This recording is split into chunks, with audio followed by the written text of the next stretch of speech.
Dios bendiga. Amén. Vamos a hacer una oración para encomendar todas las cosas en las manos del Señor, para pedirle que sea Él que esté hablando con nosotros. Amén. Precioso Padre, santo y poderoso, mi Señor, en el nombre de Jesús seguimos en tu preciosa presencia, Padre. Encomendamos, Padre Santo bendito, mi Señor, nuestras vidas, Padre, y la vida de todos aquellos que luego dispongan, mi Señor, su corazón para escuchar tu palabra, sea por YouTube, por Facebook, Padre, en el nombre de Jesús, mi Señor, y seas tú tomando estas vidas, mi Señor, nuestras vidas en tus manos, Señor.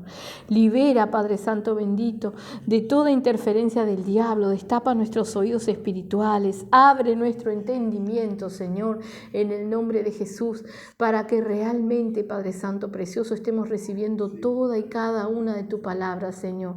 Danos tú el discernimiento, Señor. Y Padre, como te pedíamos el culto pasado, como cada día es el anhelo de nuestro corazón, Señor. Talla con cincel tu preciosa palabra en la piedra de nuestro corazón, Padre, y que ahí quede, Señor, para que la pongamos por obra, Santo Dios, en el nombre de Jesús, Padre. Glorifícate grandemente, Señor. Padre, te alabamos, te adoramos, te bendecimos y te damos gracias, mi Señor. Gracias por tu amor, tu misericordia, Señor. Gracias por tu paciencia para con nosotros, por cada exhortación, por cada reprensión, Padre. Gracias, mi Señor, aún por las noticias que tenemos de los hermanos de lejos, Padre. Mi Señor, que muchas veces estamos anhelando saber algo de ellos y tú, mi Señor, aún, Padre, mueves tus cuerdas de amor y nos das novedades, Señor. Bendice, Padre, rompe cadenas, ataduras, Señor. Sigue fortaleciendo a tu pueblo, Señor. Sigue despertando al dormido, al distraído, Señor.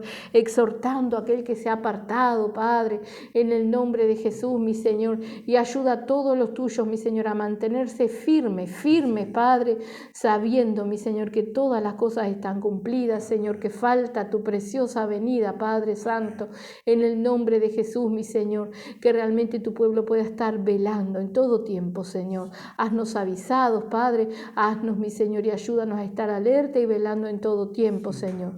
Líbranos, Padre, de caer en tentaciones, de toda artimaña del diablo, Señor, de toda contaminación, Padre Santo, del enemigo, Señor. Ayúdanos para que cada día podamos estar, mi Señor, alertas, Padre, y entregando las cargas en tus manos, Señor, para que no nos contaminemos, mi Señor, y para que realmente las obras de las tinieblas sean infructuosas en nuestra vida, Señor. En el nombre de Jesús, Padre, nos ponemos en tus manos, mi Señor, y te dejamos todo y te rogamos que seas tú hablando con nosotros, a cada uno, primeramente a mí, Señor, y luego a todos aquellos que quieran escuchar, Señor, que seas tú hablando con cada uno, Señor. En el nombre de Jesús, Padre, gracias te damos, Señor. Amén. Precioso el Señor. Vamos a estar compartiendo hoy en 2 de Timoteo. Vamos a comenzar por el 3. Bendito el Señor. 2 de Timoteo 3. Alabado sea su nombre. Precioso el Señor. 2 de Timoteo 3. Alabado sea su nombre. Bendito el Señor.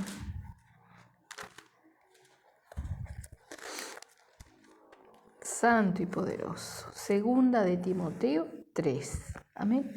Dice ahí en la Reina que yo tengo, la Biblia que yo tengo, que es la que uso, es la Reina Valera 1960, y tiene el subtítulo. Sé que hay Biblias que no tienen el subtítulo, no tienen subtítulo. Amén. Esta Biblia tiene como subtítulo Carácter de los hombres en los postreros días, y ciertamente estamos en los postreros días, ¿no? Bendito es el Señor. Dice ahí, también debes saber esto. Este es Pablo hablando a Timoteo, amén. Dice que en los postreros días vendrán tiempos peligrosos. Y acabamos de decir, ¿no?, que nosotros estamos en los postreros tiempos, o sea que son tiempos peligrosos realmente, ¿verdad? Recordemos que tenemos un enemigo que anda como león rugiente buscando a quien devorar, y su plato predilecto son aquellos cristianos que se descuidan. Amén. Que el diablo se viste como ángel de luz, y que si es posible engañaría aún a los escogidos. Amén. Son tiempos ciertamente peligrosos, pero vamos a escudriñar esta alerta que Pablo le da a Timoteo, ¿verdad?, a su hijo espiritual. Dice, también debes saber esto, que en los postreros días vendrán tiempos peligrosos, ¿sí?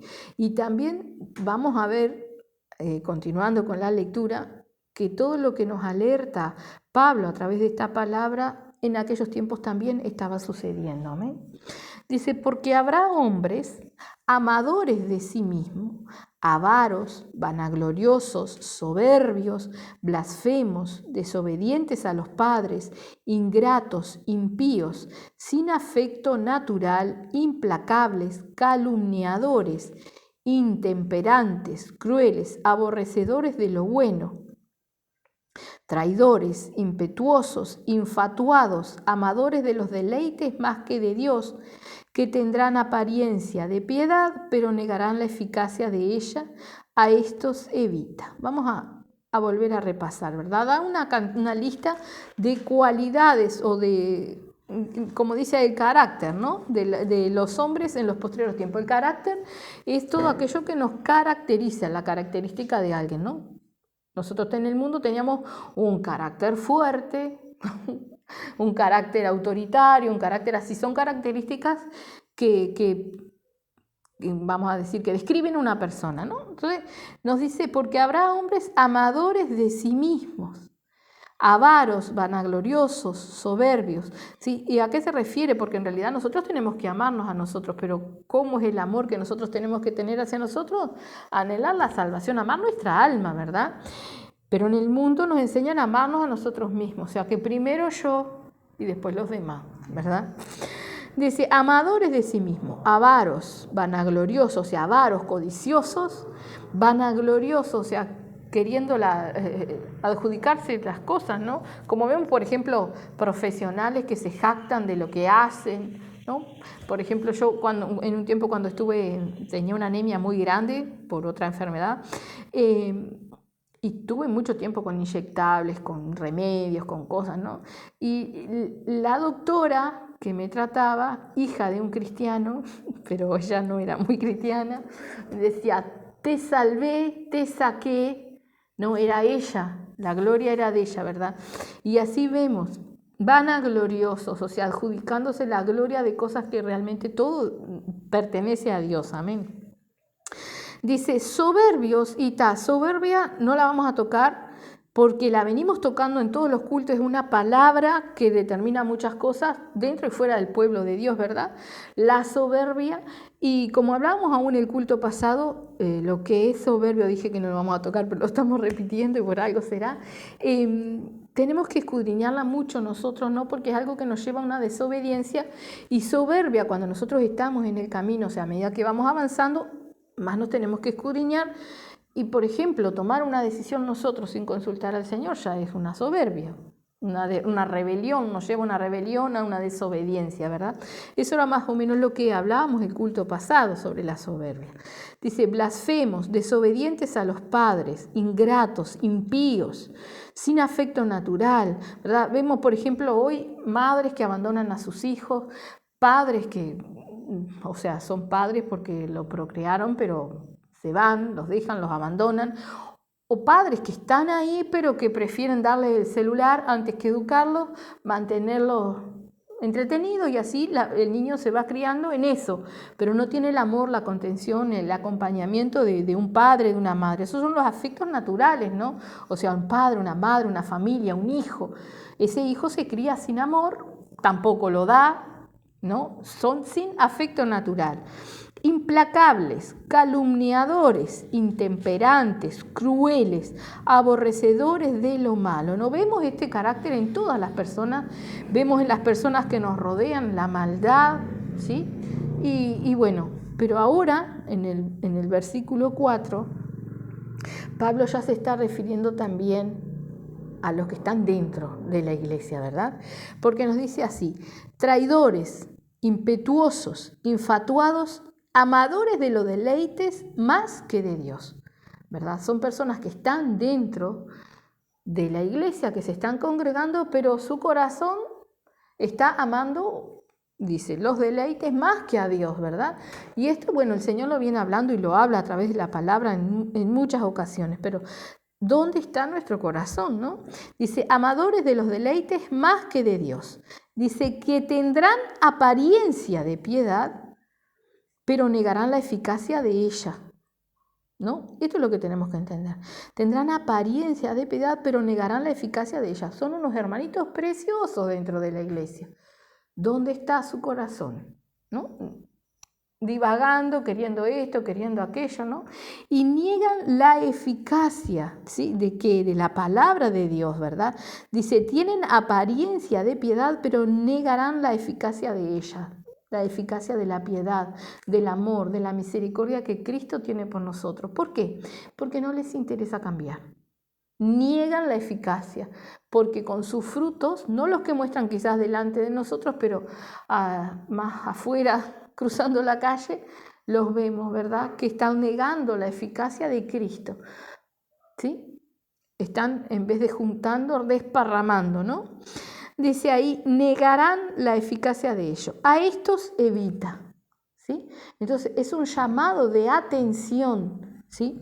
Para nosotros, que tenemos que evitar, sí, obviamente tenemos que vivir en este mundo, ¿no? Estamos rodeados de hombres con estos, hombres y mujeres, ¿no? Con estas características. Y dice, a estos evita. ¿Sí? Y obvio, no podemos apartarnos del mundo, ¿no? Pero bueno, tenemos que tratar de evitar, sobre todas las cosas, contaminarnos, cargarnos, entristecernos, preocuparnos de todas esas cosas, ¿no? Por eso tenemos que estar continuamente recordando este pasaje que dice que todo lo que nosotros desatemos en la tierra es desatado en los cielos. Tenemos que desatarnos nosotros de esas ataduras, de esas cargas, de todo eso que nos hace mal y que nos contamina, ¿verdad? Pero también tenemos que evitar a tales hermanos, ¿no? Que tienen una apariencia de piedad, ¿sí? Pero que sabemos que no son tantos. O sea, tenemos que apartarnos realmente, ¿sí? Por dos motivos. Una, para no estarnos contaminando, para no ser partícipes de todo eso. Y otra, porque aún como lo dice la palabra también, quizás ese hermano, al ver que como que el trato es un poco distante, reaccione, ¿verdad? Y se arrepienta, no pueda entender que no hay nada que se esconda de la vista de Dios, y reaccione y pueda arrepentirse. Amén. Dice en el 6, porque de estos son los que se meten en las casas y llevan cautivas a las mujercillas cargadas de pecados, arrastradas por diversas concupiscencias. Estas siempre están aprendiendo y nunca pueden llegar al conocimiento de la verdad. Y de la manera que Yanes y Yambres resistieron a Moisés, así también estos resisten a la verdad. Hombres corruptos de entendimiento, reprobos en cuanto a la fe. Vamos a analizar de aquí para atrás lo que hemos leído, ¿verdad? Porque queda como un poquito... Nos hablaba, dice, traidores, impetuosos, infatuados, amadores de los deleites más que de Dios, que tendrán apariencia de piedad, pero negarán la eficacia de ella. O sea, vemos que aparentemente tienen piedad, son cristianos, pero la palabra no está haciendo la obra y ellos no están cambiando, se ven los frutos, ¿verdad? A estos evita. Ahora vamos a arrancar de atrás para adelante. En el 8 dice, y de la manera que Yanes y Yambres resistieron a Moisés, así también estos resisten a la verdad. Hombres corruptos de entendimiento, réprobos en cuanto a la fe. ¿Sí? ¿Quiénes son Yanes y Yambres? ¿No? Tiene un llamado ahí, ¿verdad? Yanes y Yambres eran dos de aquellos que estaban en Egipto cuando Moisés y Aarón se presentaron ante Faraón. Recordemos que el Señor le dice a Moisés que si Faraón le contestara de cierta manera, él le dirá a Aarón que tirara su vara y que se convirtiera en una víbora, culebra, no recuerdo bien qué clase de serpiente era, ¿verdad? Y vinieron los sirvientes del faraón e hicieron exactamente lo mismo. Ahí están Yanes y Yambres, ¿no? Entonces, ¿cómo? Dice, y de la manera que Yanes y Yambres resistieron a Moisés, así también estos resisten a la verdad. ¿Cómo resisten a la verdad? Haciendo parecer que la verdad hizo la obra, ¿no? Como lo dice arriba, ¿no? Apariencia de piedad, ¿no? Una fachada. De esa manera resisten a la verdad. ¿Por qué? Porque no dejan que la palabra haga la obra en sus vidas, ¿verdad? Y tienen una fachada, de cristianos, una fachada de cristianos, ¿verdad?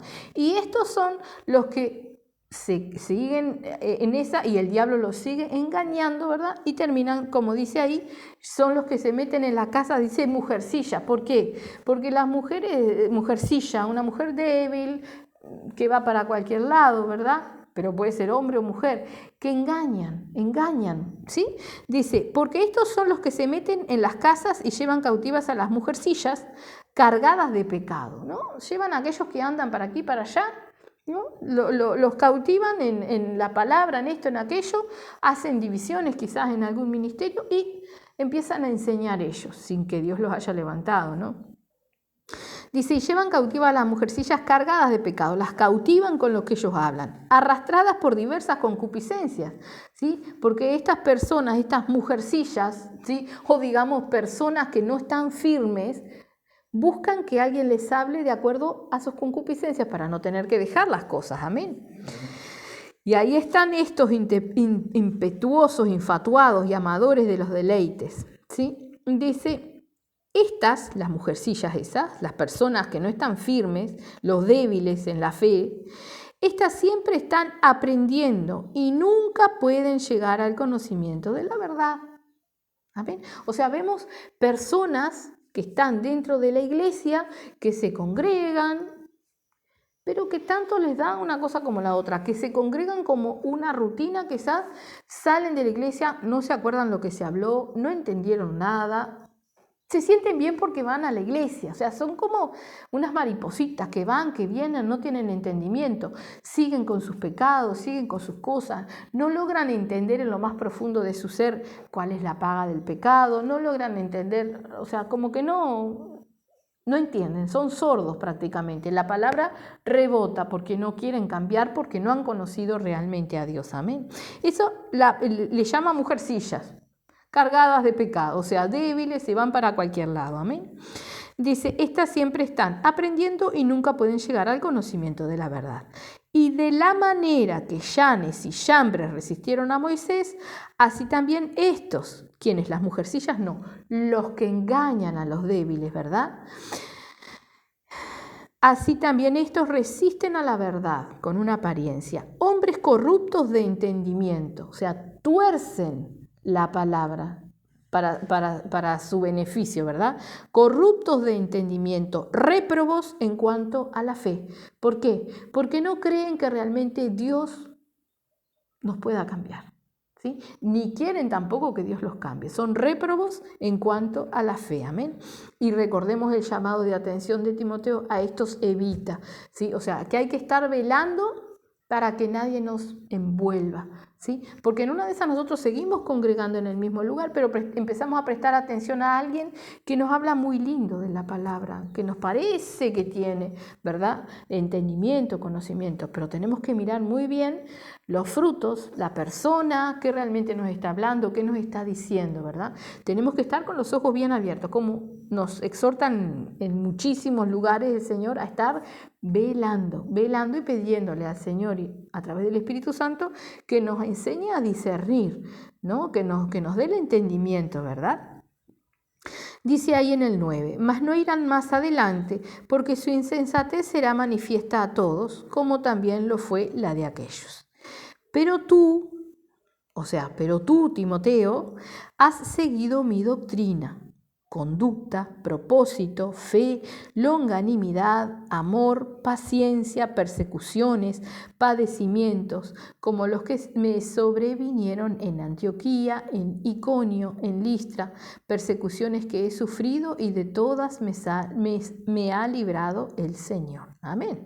O sea, le dice, pero tú, o sea, atiende Timoteo. Timoteo era joven, ¿verdad? Y Pablo lo amaba mucho porque era como su hijo espiritual, pero aparte había estado con él mucho tiempo de compañía, ¿verdad? Entonces dice, pero tú has conocido mi accionar, o sea, todo, dice doctrina, conducta, propósito, fe, etcétera, todo, me has visto. Sí, sabes mis frutos, sabes lo que te he enseñado, como le sigue exhortando, ¿verdad? Entonces nosotros tenemos que aprender a mirar y a juzgar con justo juicio, como dice la palabra de Dios, ¿verdad?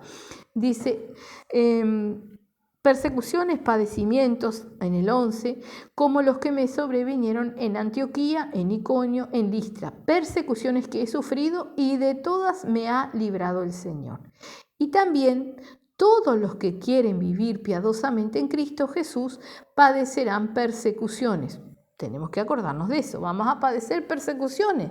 Y nosotros decimos, sí, bueno, pero estamos en paz. Sí, estamos en paz, pero sufrimos persecuciones. Tenemos que saber identificarlas. Muchas veces, por ejemplo, en nuestro trabajo se levanta un tormento de cosas que todas van contra nosotros. Pa. Y nosotros orando al Señor para que nos vaya sacando de todos esos entretejidos, ¿no? Ahora, ¿por qué se levantó todo eso? ¿De dónde salió? Nuestra guerra no es contra carne ni sangre, sino contra todas las potestades de las tinieblas. Sufrimos persecuciones del enemigo, que toman las personas que no entienden nada, pero igual se levantan, porque el diablo les puso esto, y se levanta todo contra uno, ¿verdad? Sufrimos persecuciones. Bueno, gloria a Dios, gocémonos en eso y sepamos dibliar, digamos, o zafar de esas cosas con sabiduría, con la sabiduría del Señor, que el Señor nos guíe y nos ayude a salir de esas persecuciones. Así que dice allá en el 12, y también todos los que quieren vivir piadosamente en Cristo Jesús padecerán persecuciones. Mas los malos hombres y los engañadores irán de mal en peor, engañando y siendo engañados. ¿Sí? Y los vemos, ¿no? Vemos que ellos siguen en sus enredos, en sus cosas, dejaron de molestar a uno y fueron a molestar a otro. Unos tenemos a Cristo y otros no, pero vemos que están en esa es su vida, no tienen otra cosa, ¿verdad? Dice, más los malos hombres y los engañadores irán de mal en peor, engañando y siendo engañados. Pero, y ahí le habla nuevamente a Timoteo, o sea, le está hablando a Timoteo, pero le exhorta, dice, pero persiste tú en lo que has aprendido y te persuadiste sabiendo de quién has aprendido, ¿no? Antes le resaltaba todo lo que Pablo había sufrido y que Timoteo había sido testigo y había sido compañero de él, ¿verdad?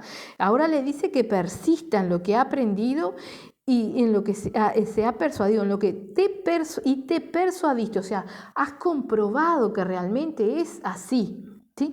Has recibido la eficacia de la verdad, de la piedad, de la palabra, te persuadiste, sabiendo de quién has aprendido, o sea, considerando el testimonio de quien le ha enseñado, ¿verdad?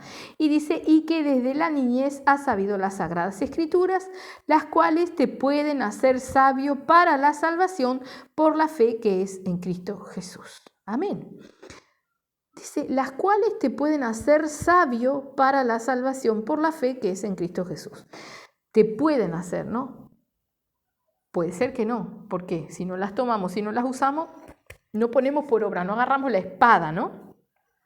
Sabemos que Timoteo desde chiquito, su madre y su abuela eran cristianas, conocían las escrituras, ¿no? Nosotros capaz que no, pero tenemos algún conocimiento, algo vamos aprendiendo, ¿verdad? Entonces recordemos que la palabra es la espada, la palabra es nuestra arma y es lo que hace callar al enemigo. Entonces tenemos que tener comunión con el Espíritu Santo para que Él ponga las palabras que tenemos que decir, dar la respuesta, aunque muchas veces nosotros podemos pensar, ¿qué va a entender? No importa. El diablo, el que está moviendo ahí, sí entiende la palabra, la conoce, ¿verdad? La palabra es con lo que nuestro Señor Jesucristo contestó al diablo y lo hizo callar, ¿verdad? Entonces nosotros tenemos que hacer de igual manera. Así que dice, pero persiste tú en lo que has aprendido y te persuadiste, sabiendo de quién has aprendido y que desde la niñez has sabido las sagradas escrituras, las cuales te pueden hacer sabio para la salvación por la fe que es en Cristo Jesús.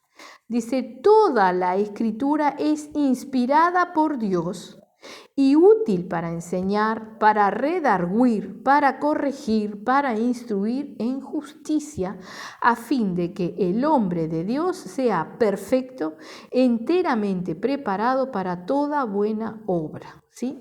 Y es precioso el Señor. El culto pasado leíamos el Salmo 19, leíamos el Salmo 16, ¿verdad?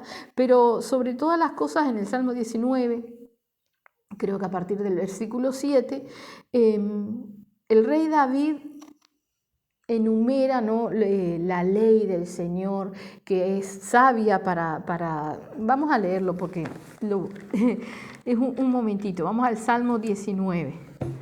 Precioso el Señor. No voy a hablar de memoria porque no es así. El Salmo 19, vamos a leer del 7 al 10.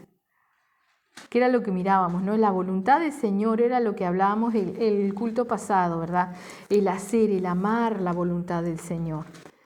Amén. Y dice ahí en el Salmo 19, 7, simplemente los voy a leer. Dice, la ley del Señor es perfecta, que convierte el alma.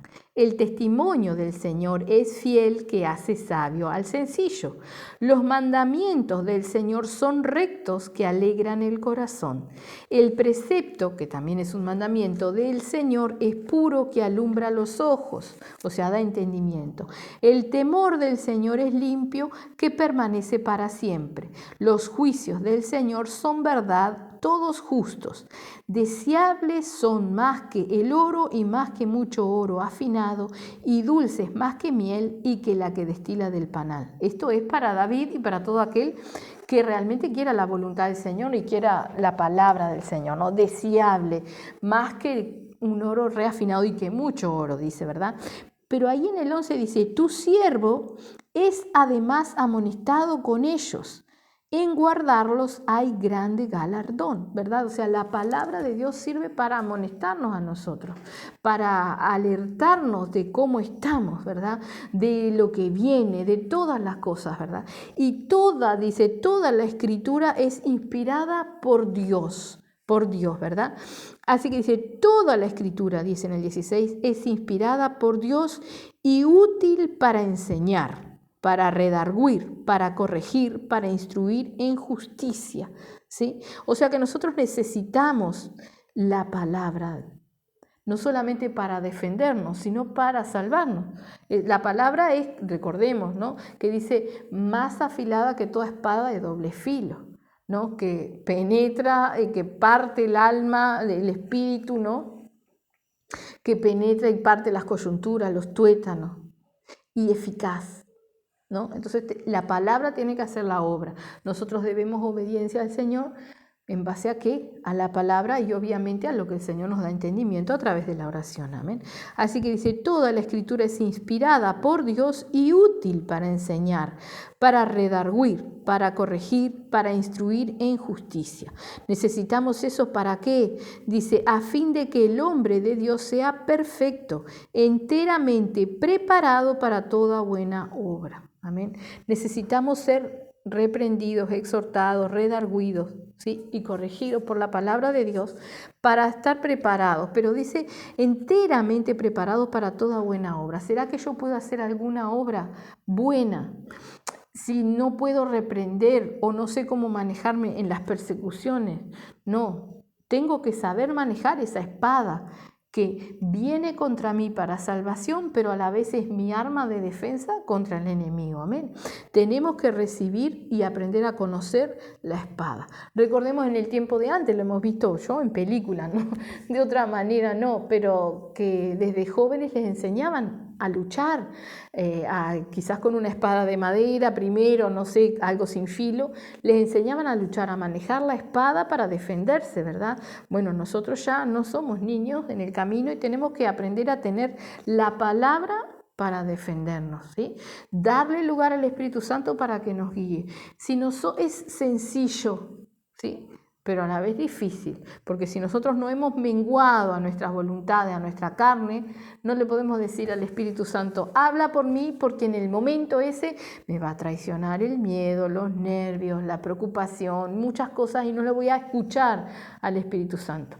Por eso todo lo que hemos venido aprendiendo sobre pedirle al Señor que tome el control de nuestros sentimientos, de nuestras emociones, quebrantar nuestra carne, menguar y darle lugar al Espíritu Santo. Todo es un proceso que tenemos que hacerlo y no tenemos años, no tenemos meses tiene que ser ya. Y todo se logra queriendo, ¿no? Queriendo y yendo a las rodillas delante del Señor. Sigue, vamos a seguir compartiendo, ¿verdad? Dice en el 4, subtítulo que tiene la Reina Valera, 1960, dice, predica la palabra, pero aquí Pablo sigue hablando con Timoteo y le dice, te encarezco delante de Dios y del Señor Jesucristo, que juzgará a los vivos y a los muertos en su manifestación y en su reino, que prediques la palabra, que instes a tiempo y fuera de tiempo, redarguye, reprende, exhorta con toda paciencia y doctrina. Te encarezco, o sea, te encargo, te ruego que lo hagas en el nombre de Jesús. ¿Por qué? Vamos a estar delante de Dios que juzgará, ¿no? Dice que juzgará a los vivos y a los muertos.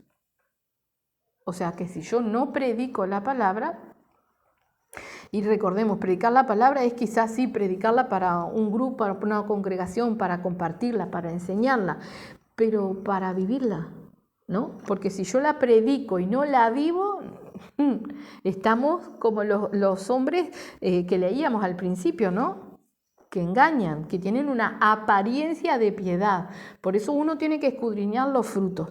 Pero ¿cuál es el encargue que Pablo le hace a Timoteo y que el Señor nos hace a nosotros hoy? ¿Sí? Dice, prediques la palabra, dice en el 2, que instes a tiempo y fuera de tiempo. O sea, hay un tiempo en el cual yo puedo exhortar a un hermano, hay un tiempo en el cual, no, ahora no le voy a decir nada después. No, es en el momento, ¿verdad? Dice a tiempo y fuera de tiempo, en todo momento, porque si ese hermano yo no le digo nada y salió a la calle y se murió, ¿qué pasó? ¿No? Quizás si recibió la reprensión tuvo tiempo de arrepentirse, ¿no? Entonces dice a tiempo y fuera de tiempo, que instes a tiempo y fuera de tiempo, redarguye, reprende, exhorta con toda paciencia y doctrina. Nosotros tenemos que hablar, exhortar, predicar, enseñar la obra del Señor, ¿no? Con toda paciencia y doctrina, la obra del Señor. Nosotros hablamos lo que el Señor nos manda hablar, amén. Dice en el 3, porque vendrá tiempo cuando no sufrirán la sana doctrina, sino que teniendo comezón de oír, se amontonarán maestros conforme a sus propias concupiscencias. O sea, nosotros tenemos que hablar en todo momento y en todo tiempo, por dos causas. Recordemos el pasaje donde el Señor en el Viejo Testamento le habla al profeta del atalaya, ¿no? El atalaya tiene que avisar. El atalaya es como un vigilante que se subía a las alturas y avisaba si venían los enemigos. El atalaya es para avisar.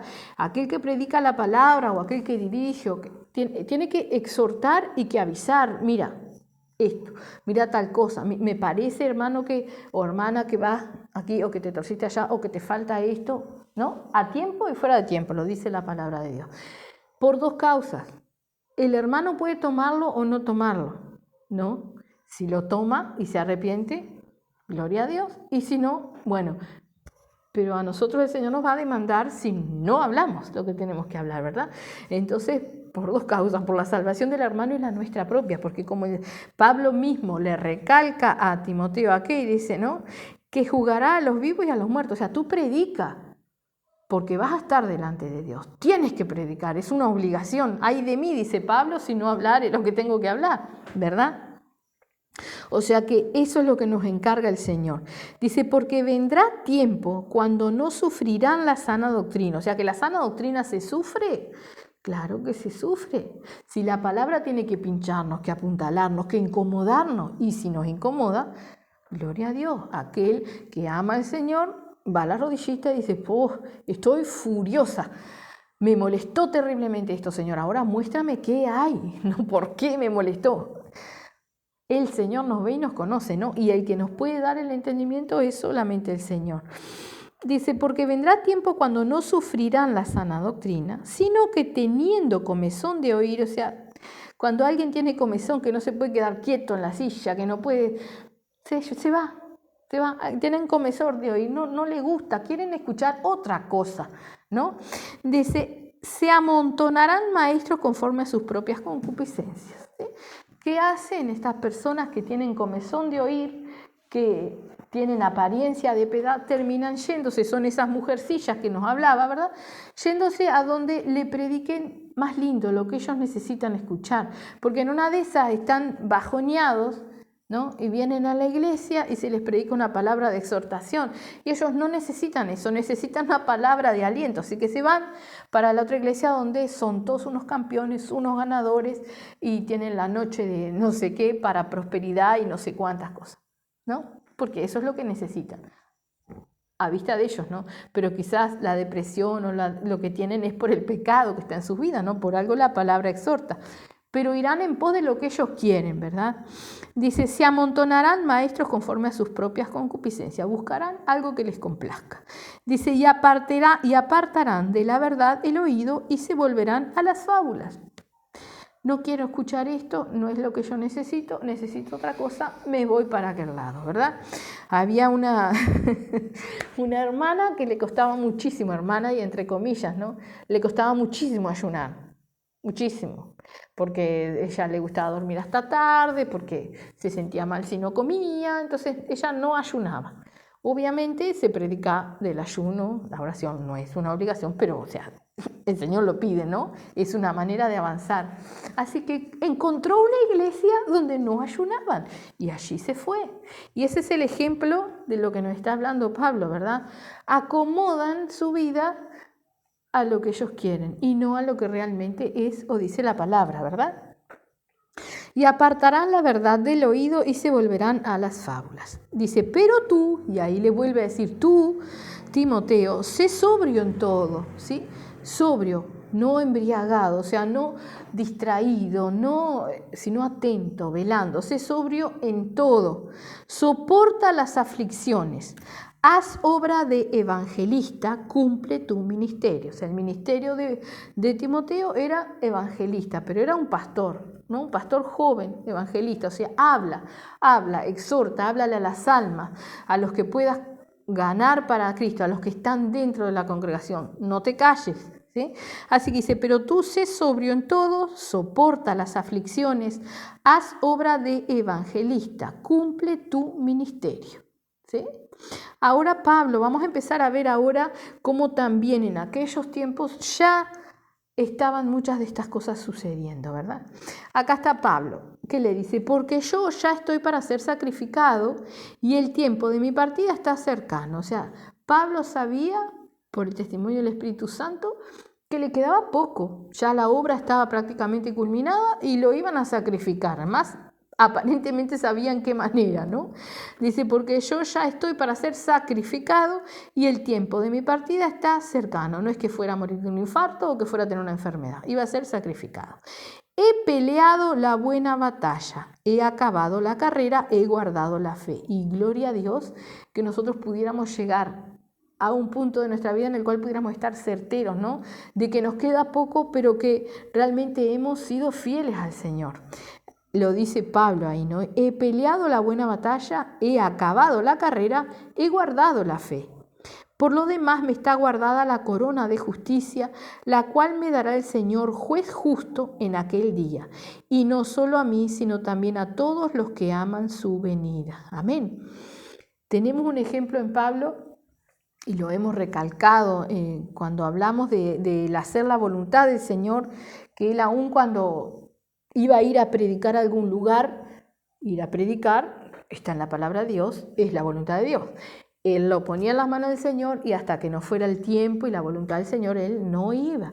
Obedecía al Señor, ¿verdad? Más allá de todo, crucificó todas sus cosas, lo dejó todo, él lo decía, lo tengo todo por basura, ¿verdad? Si Pablo tuvo familia, tuvo afectos antes de caerse del caballo, luego, cuando estuvo en Cristo, él nunca jamás mencionó que estuvo triste, que extrañó, que tuvo añoranza o que se acordaba de... No, nada. Fue todo para Cristo, se entregó todo, crucificó todo, ¿verdad? Entonces ahí está este siervo con la certeza plena de que le fue fiel al Señor. Testimonio que mismo el Espíritu Santo da a nuestras vidas, ¿verdad? Y la conciencia también. Dice, por lo demás me está guardada la corona de justicia, la cual me dará el Señor juez justo en aquel día. Y no solo a mí, sino también a todos los que aman su venida. ¿Amén? Tenemos que entender qué es amar su venida, porque muchos podemos decir, ven Señor Jesús, sí, ven.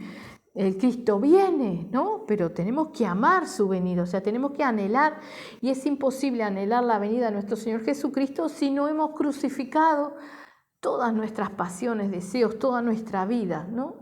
Porque sabemos que nada de eso llevaremos, ¿verdad? Entonces, si estamos diciendo, ven Señor, sí, ven por nosotros, Cristo viene, pero estamos preocupados por el nieto, por el sobrino, por mi hijo, por el hermano, porque no crucificamos, ¿no? O preocupados por otras cosas, no crucificamos, seguimos con cosas todavía que tenemos que dejar, amén. Entonces dice, a los que aman su venida, a los que realmente aman, a los que han crucificado todas las cosas, ¿sí?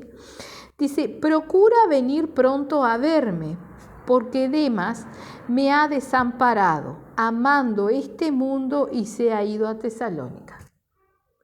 Demas, uno de los hermanos, ¿no?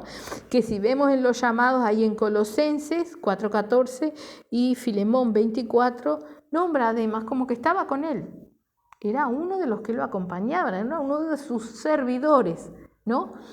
Ahora dice, me ha desamparado, amando este mundo y se ha ido a Tesalónica. O sea, se dio media vuelta y se fue al mundo. ¿Está? O sea, en aquel tiempo aún estaba pasando y era un colaborador de Pablo. Por eso toda esta palabra tiene que sacudirnos en dos puntos.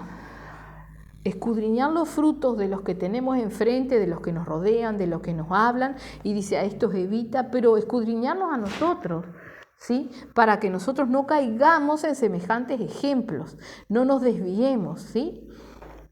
Tenemos que escudriñar nuestra vida si no estamos rayando en toda esta lista de cosas que caracterizan el carácter de los hombres en los postreros días, ¿verdad? Investigar si estas cosas no están en nosotros, alguna cosa, alguna contaminación. Tenemos que escudriñarnos con lupa cada día más los que realmente, como dice ahí, aman su venida.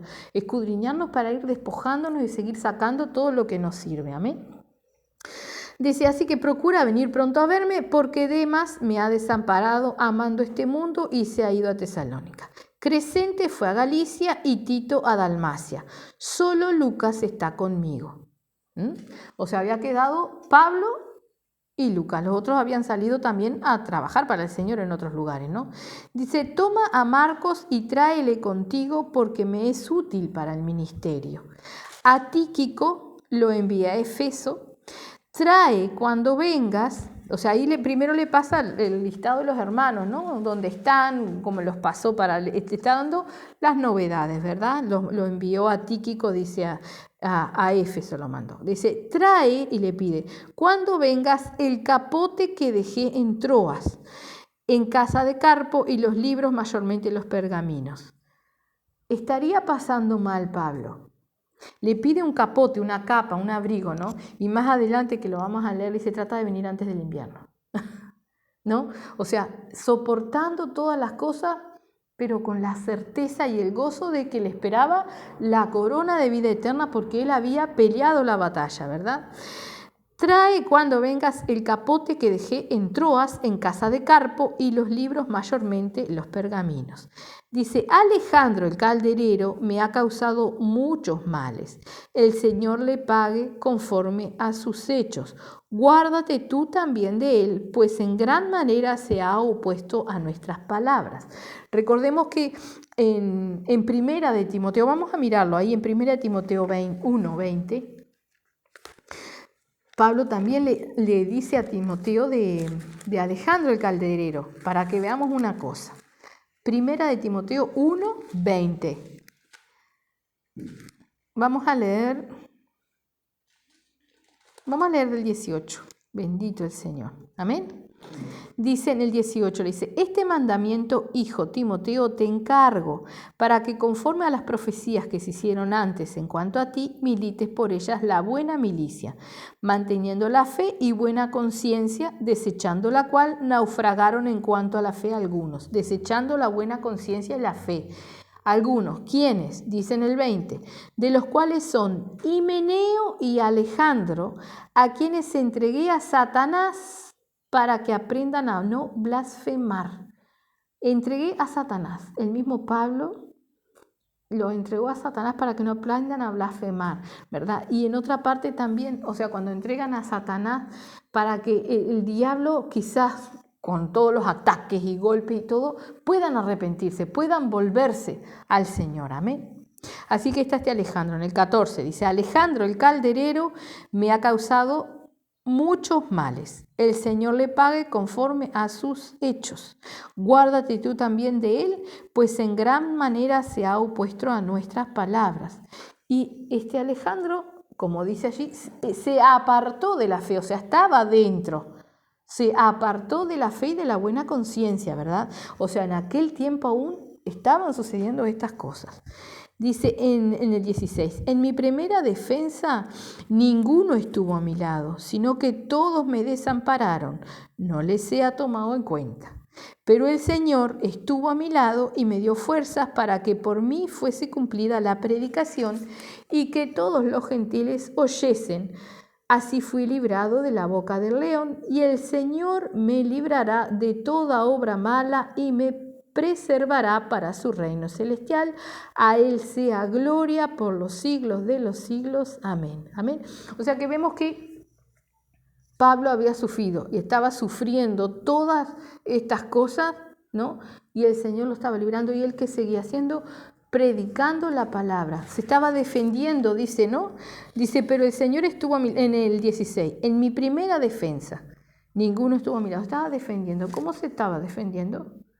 Predicando la palabra, ¿no? Porque lo dice ahí, él estaba predicando la palabra, estaba en un juicio, pero ¿cuál era la defensa? La prédica de la palabra. En mi primera defensa ninguno estuvo a mi lado, sino que todos me desampararon, no les se ha tomado en cuenta. 17. Pero el Señor estuvo a mi lado y me dio fuerzas para que por mí fuese cumplida la predicación. ¿Qué hacía Pablo cuando se empezaba a defender? Que le predicaba a Festo, a los reyes, a los jueces, a todo. Hablaba la palabra, porque su vida es Cristo, vivía en Cristo. Entonces, ¿de qué hablaba? ¿Cómo se defendía? Presentando al Señor, amén. Dice, así fue librado de la boca del león, y el Señor me librará de toda obra mala y me preservará para su reino celestial. A Él sea gloria por los siglos de los siglos. Amén. Saluda a Priscila y Aquila y a la casa de Onesífero. Ahí le está mandando saludos a los que están donde está Timoteo, en Éfeso. Erasto se quedó en Corinto y a Trófimo dejé en Mileto enfermo. Sigue dando novedad de los hermanos. Y dice ahora en el 21 lo que hablábamos hace un momento. Procura venir antes del invierno. O sea que Pablo la estaba pasando bien fea, pero tampoco lo dice. Nosotros lo sacamos en conclusión porque le pide que le traiga un abrigo y le pide que trate de venir antes del invierno. ¿Sí? No era una prisión en la cual él paseaba, iba y venía, era una prisión. Él estaba siendo tratado como realmente un malhechor, ¿sí? A causa de la palabra, a causa de la prédica, a causa de su vida para Cristo. Amén. Procura venir antes del invierno. Dice, Eubulo te saluda, y Pudente, Lino, Claudia y todos los hermanos. Vemos, ¿sí? Vemos que solamente Lucas estaba con él. Los otros, algunos él los había mandado a otro lado, pero ahora había otros hermanos ahí. ¿Estos qué son? Hermanos, pero no colaboradores.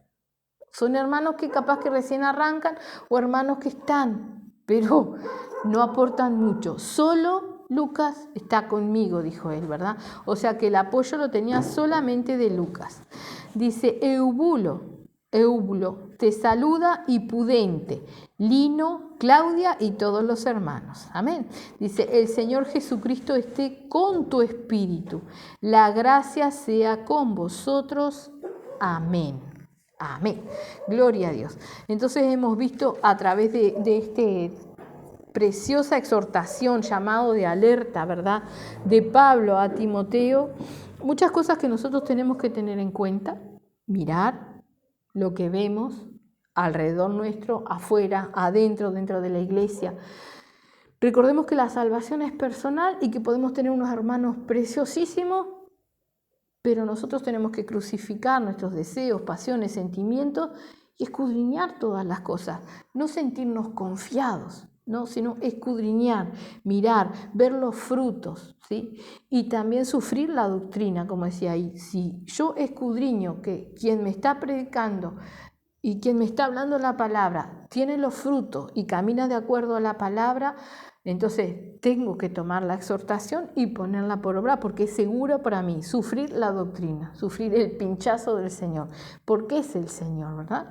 Entonces tenemos que aprender a ir escudriñando todas estas cosas, ver que realmente, como lo dice la palabra, las persecuciones van a venir y nosotros muchas veces esperamos persecuciones quizás como las que sufrió Pablo o como las que sufren otros hermanos, en los cuales no se les permite ni aún reunirse, pero hay persecuciones de todo tipo y sí sufrimos persecuciones en muchos lugares, aún en el ámbito familiar sufrimos persecuciones, porque no entienden y porque el que nos persigue no es la persona, sino es el diablo, los demonios que toman y se levantan contra nosotros, amén. Entonces tenemos que glorificar al Señor en esas situaciones y sobre todas las cosas pedirle a Él sabiduría para poder salir adelante. Como mismo Pablo nos dice que de todo lo ha librado el Señor. Y cómo salió Pablo también, que es testimonio, lo dice con la palabra, predicando la palabra, hablando de lo que Cristo hizo en nuestra vida, del cambio de todas las cosas. Amén. Y realmente poder ver todo el sufrimiento que tenía Pablo, que no era ni comparado al de nuestro Señor Jesucristo, pero él estaba pasando mal y era un siervo de Dios, había plantado iglesias. Entonces recordemos, Dios no nos promete bienestar ni nada de eso, recordemos lo que Dios nos promete, ¿sí? Y recordemos que las cosas vienen por añadiduras y si no vienen, no nos importa, porque nosotros tenemos que estar anhelando, amando su venida, como dice ahí, amén. Muy bien, vamos a hacer una oración entonces. Bendito Padre, te damos las gracias, mi Señor, por tu preciosa palabra, Padre. Gracias, mi Señor, por este llamado de atención, Señor. Ayúdanos, Padre, primeramente a escudriñar nuestras vidas, Señor, a poder ver cómo realmente estamos delante de ti, Señor, qué es lo que hay en nosotros, Padre. Ayúdanos a ver, mi Señor Santo, si realmente estamos amándote a ti, Señor, o todavía nuestro corazón va tras los deleites nuestros, mi Señor. Socórrenos, Padre. Ayúdanos a juzgar con justo juicio, Señor, y a poder estar, mi Señor, mirando todas las cosas, Padre, y aún viendo los frutos, Padre Santo bendito. Que no seamos engañados, Padre bendito, en el nombre de Jesús. Ayúdanos, Señor, a estar velando en todo tiempo y en todo momento, Padre. En el nombre de Jesús, que no nos conformemos con menos que la verdad, Padre Santo, que tu palabra, Señor. En el nombre de Jesús, Padre, como mismo lo leíamos, mi Señor, que toda la palabra es inspirada por ti, para redarguir, para reprender, para exhortar, para corregir, Señor, para salvarnos, mi Señor. En el nombre de Jesús, Padre, ayúdanos, por tanto, Señor, a dejarnos guiar por ti, Señor, dejando todo lo que con eso conlleva, Padre, en el nombre de Jesús, Señor. Bendice a todos nuestros hermanos, bendice, Padre, los cultos que se llevan a cabo en el día de hoy, Padre. Fortalece a los debilitados, mi Señor, y sobre todas las cosas, ayuda a todo tu pueblo, Señor, a dejar las cargas en tus manos, Señor, para no contaminarse con las obras de las tinieblas, Señor. Fortalécenos, Padre, y ayúdanos a seguir adelante, Señor. En el nombre de Jesús, Padre. Gracias, Señor. Amén.